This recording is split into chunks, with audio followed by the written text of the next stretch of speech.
7:54, amigos, vía Zoom vamos a Nueva York, Estados Unidos, con José González, economista, managing partner en GCG Advisor, especializado en análisis social, planificación, gerencia de proyectos de desarrollo, desarrollo rural, investigación socioeconómica y cooperación internacional.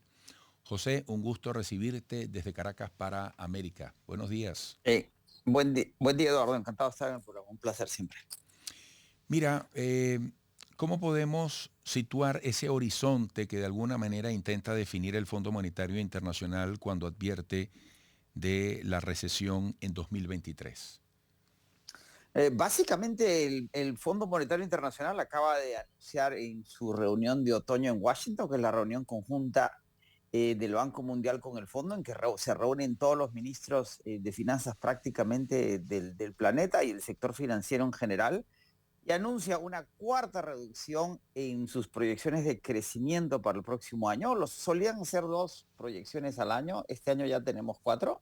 Esperemos que no tengamos una más, en donde señala que este año el mundo va a crecer lo que esperaban desde su última proyección en julio, 3.2%, pero que el próximo año la desaceleración iría de ese 2.9 que esperaban a 2.7.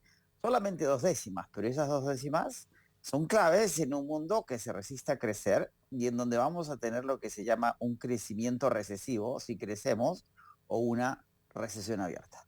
Las razones que da el fondo para este pobre crecimiento son el ajuste monetario en los Estados Unidos, producto de la inflación que no cesa. Ayer se anunció la inflación del mes de septiembre en 8.2%, solo baja 1 décima después de que las tasas han subido del 0 al 3.25%. El mercado espera que esas tasas sigan subiendo hasta llegar a un 4.5% a 5 el próximo año.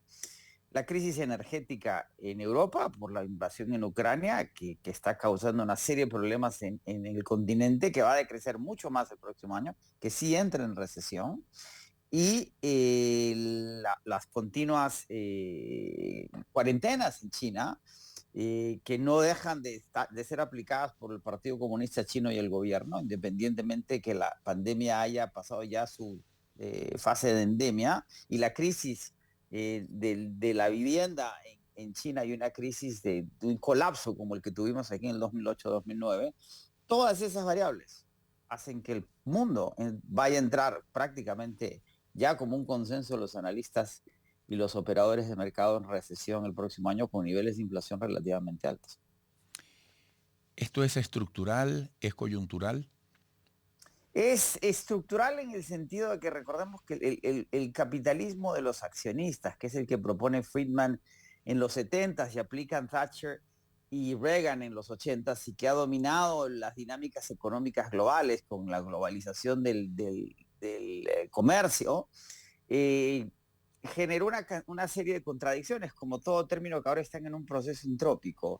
Y eso que funcionaba muy bien dejó de funcionar cuando en Estados Unidos el Banco Central y el gobierno central asistieron al sector financiero con asistencias monetarias y al sector y a la población con asistencias fiscales, y cuando se traban las cadenas de consumo por las cuarentenas chinas particularmente, la inflación pasa de un nivel que nunca superó el 2% en más de 15 años, probablemente 10, 15 años, a niveles del 9,1 que ahora tenemos en 8,2. Y en Europa, la dependencia de Europa Occidental del gas y el petróleo europeo, por los cuales ya están para cualquier efecto práctico no solo embargados, sino cortados por Rusia, genera que la inflación en Europa sea mucho más alta. Entonces, esta globalización que nos había beneficiado, que había generado ciertas dinámicas, entra en una serie de problemas, y tenemos estos efectos inflacionarios que hay que combatir. Los bancos centrales están en el centro de la discusión. Nos endeudamos por 40 años a niveles soberanos, cuasi soberanos y corporativos, y todo esto confabulado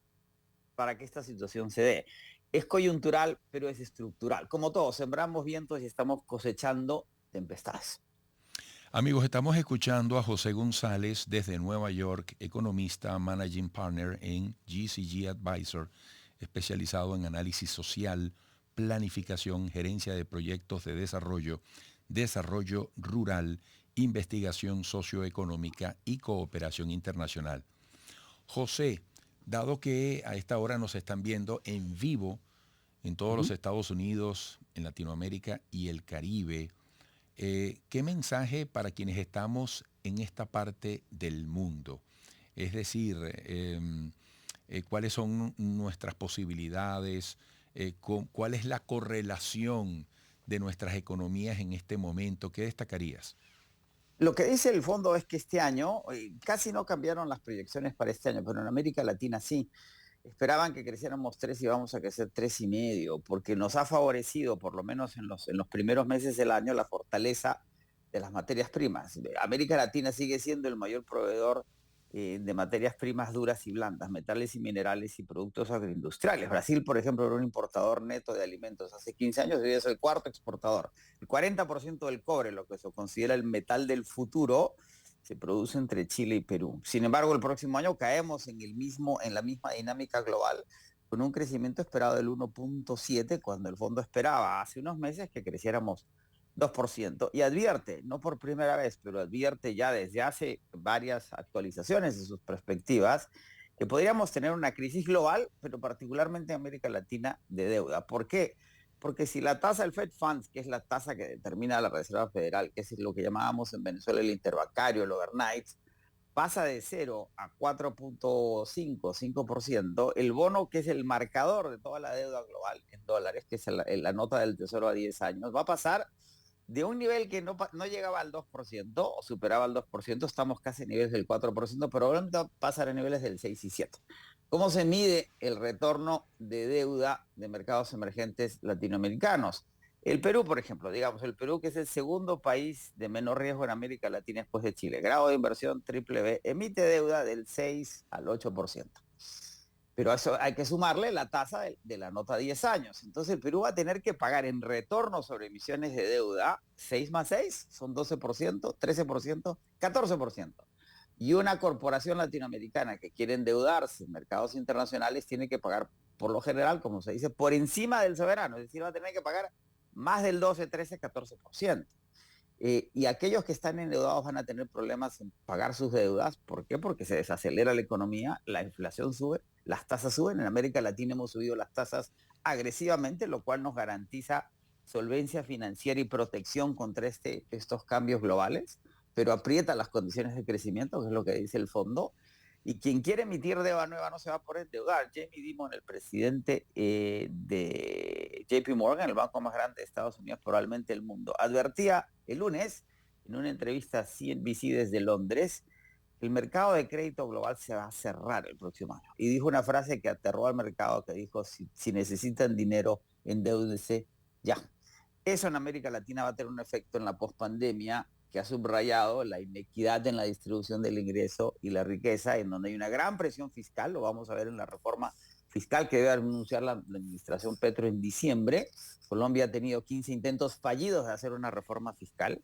Tenemos muchas limitaciones en el gasto cuando la gente va a necesitar ese gasto. A nivel global viene además que ya no lo podemos seguir creciendo con deuda y bajando los impuestos a los sectores de mayor ingreso, sino que viene una renovación de las políticas de los años 30, que la única forma de balancear estas desviaciones coyunturales, pero que son estructurales, como bien decía, es hacer una redistribución de las cargas fiscales. Quienes más ganaron en los últimos 40 años van a tener que pagar más. José, muchísimas gracias por este análisis tan interesante que requiere seguimiento. Espero que pronto retomemos este diálogo. Un fuerte abrazo. Encantado, a la orden siempre, otra.